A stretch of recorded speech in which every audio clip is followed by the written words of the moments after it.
Hi again, precious saints. This is another podcast in close succession to the last one. Yesterday, when I sat with the Lord, He began to speak to me, and I knew that it was a message for the remnant, so I recorded it in my journal, and I'm going to read what I recorded now.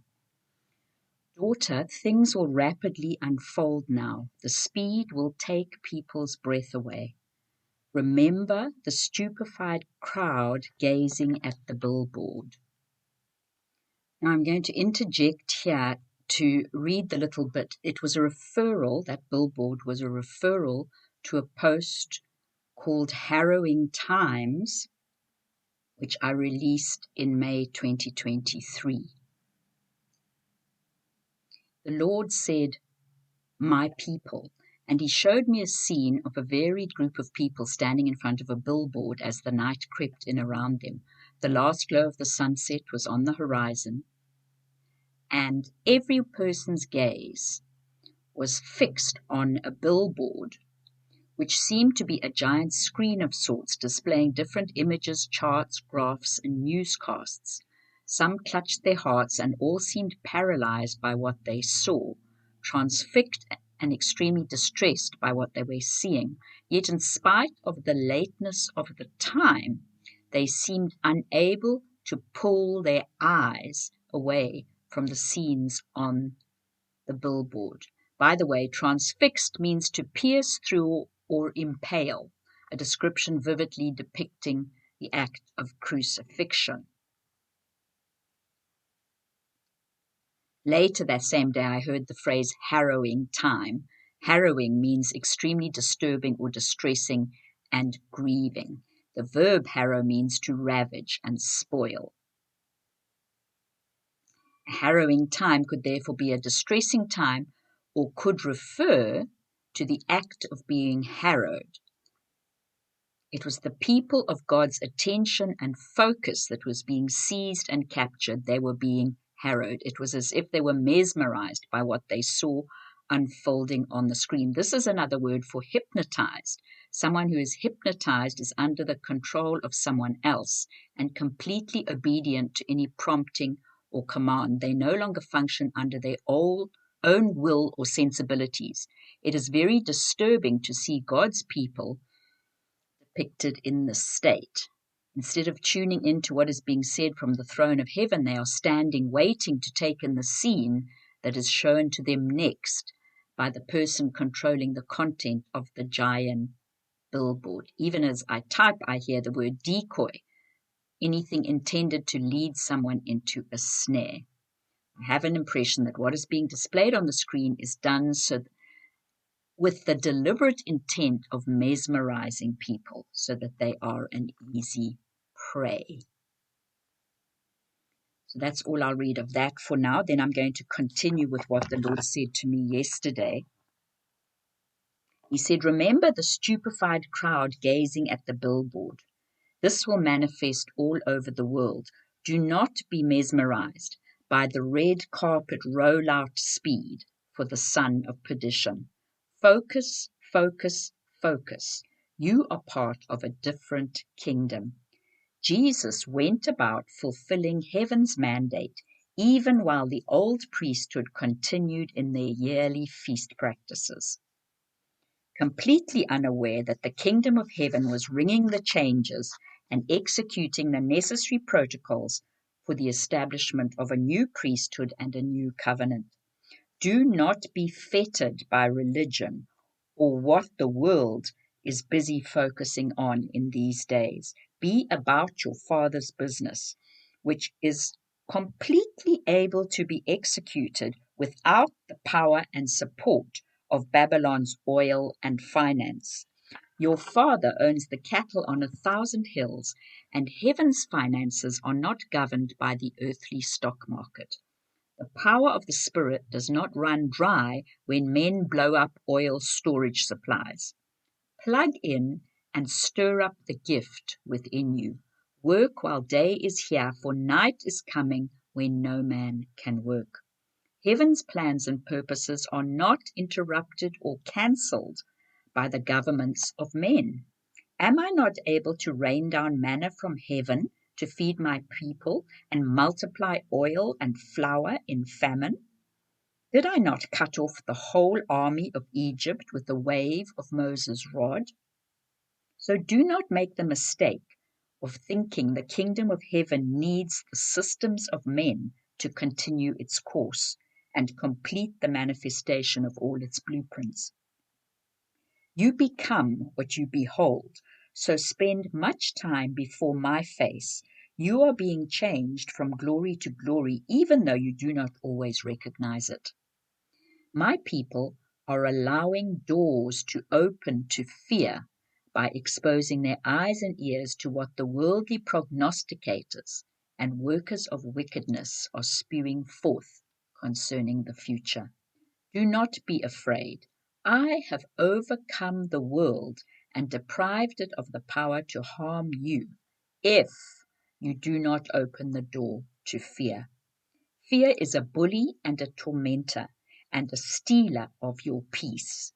Remember, I keep in perfect peace those whose mind is stayed on me. You are my responsibility. You have been bought with a price, and I am the good shepherd. You will not lack any good thing. Trust me, I have a proven track record of keeping my word.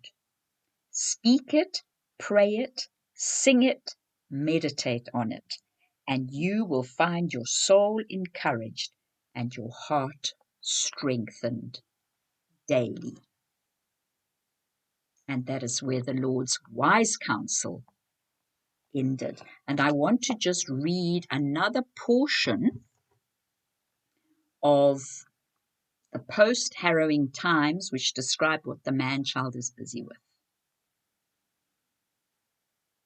The Lord spoke again, my remnant, and he showed me a second scene, which was in stark contrast to the scene I had been shown of God's people at the billboard.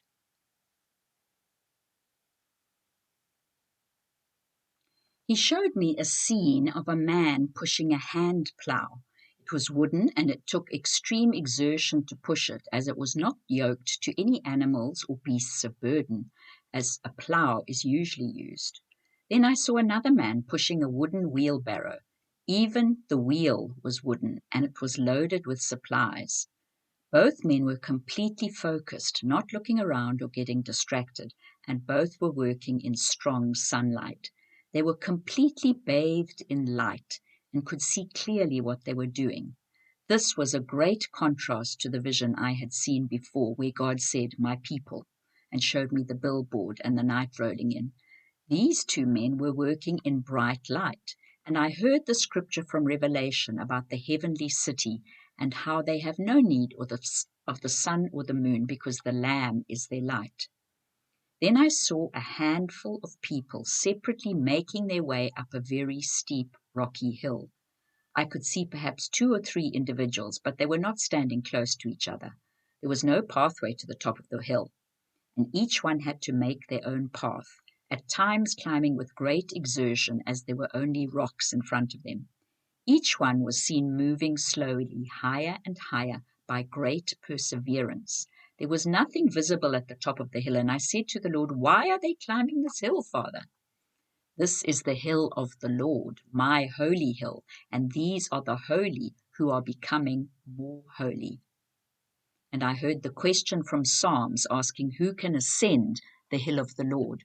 Only those who have clean hands and a pure heart. And I asked, how do they know which way to take? Each one seems to be going a different way. And he answered, they are led by my Spirit, and each receives precise instruction for their part in kingdom purposes.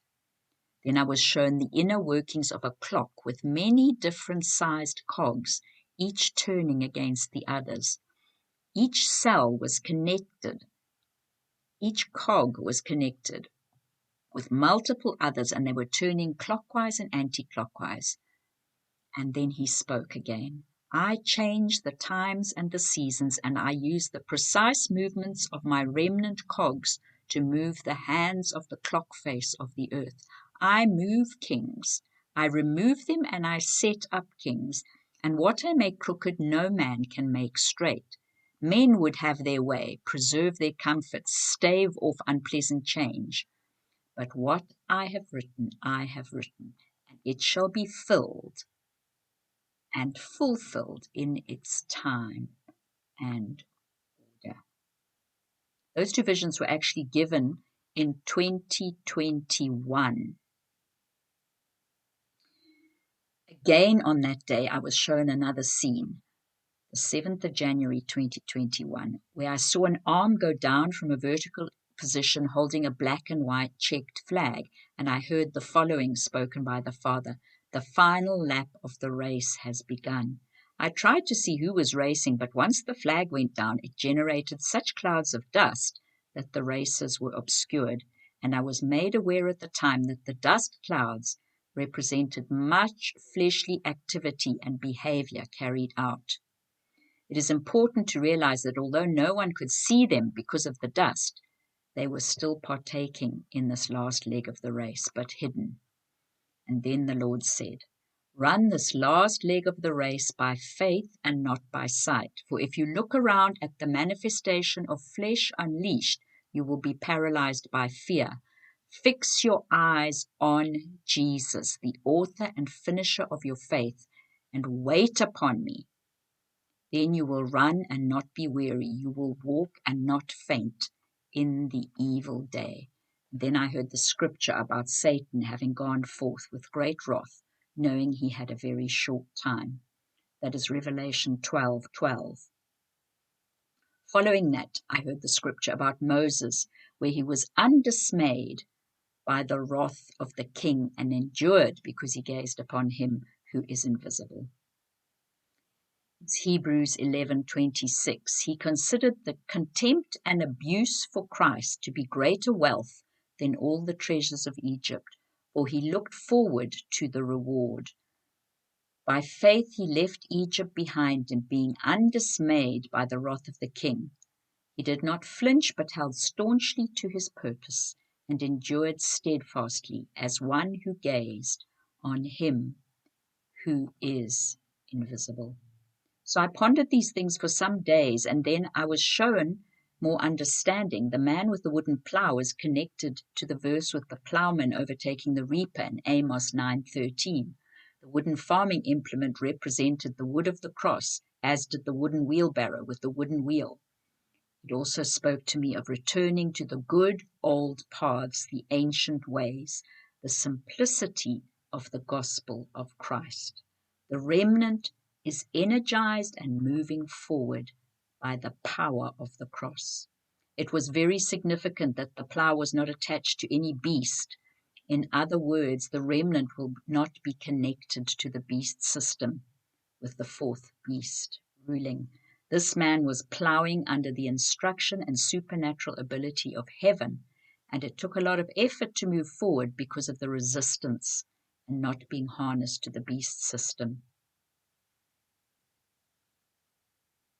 So may that give you more understanding, precious remnant. There is work to do for the kingdom. There are greater heights of holiness to climb. Press on higher, remnant of God. Become more holy, more set apart unto him. May the Lord bless and add more revelation to what I've shared. In Jesus' mighty name.